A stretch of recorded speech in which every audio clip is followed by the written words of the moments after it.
Hi అండి, అందరికీ నమస్కారం.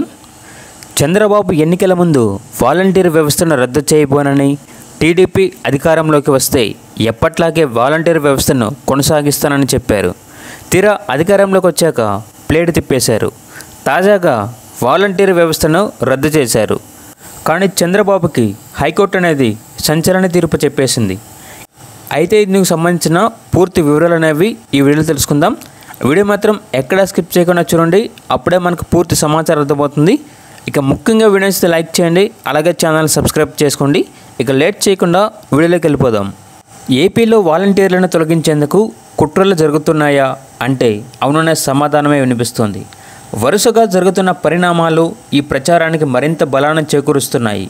తాజాగా వాలంటీర్లను తొలగించాలంటూ ఏపీ హైకోర్టులో పిటిషన్ దాఖలైంది. అడ్వకేట్ ఉన్నం శ్రవణ్ కుమార్ ఈ పిటిషన్ దాఖలు చేశారు.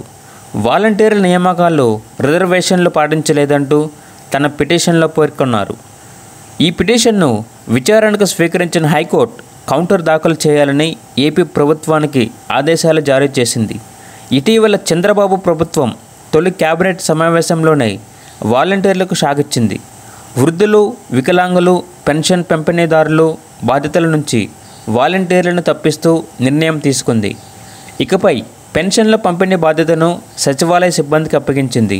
దీంతో రాష్ట్ర వ్యాప్తంగా ఉన్న లక్షలాది మంది వాలంటీర్ల భవితత్వం గందరగోళంలో పడింది. ఏపీ వ్యాప్తంగా దాదాపు 3 లక్షల మంది వాలంటీర్లు ఉన్నట్లు సమాచారం. ఇటీవలి అసెంబ్లీ ఎన్నికలకు ముందు కొంతమంది వాలంటీర్లు వైపీసీకి మద్దతుగా రాజీనామా చేశారు. వారంతా మళ్ళీ తమ విధుల్లోకి తీసుకోవాలని విజ్ఞప్తి చేస్తున్నారు. కానీ చంద్రబాబు సర్కార్ మాత్రం ఈ విషయంపై తేల్చకుండా నాంచుతోంది. ప్రస్తుతం ఈ అంశం కూడా కోర్టు పరిధిలోనే ఉంది.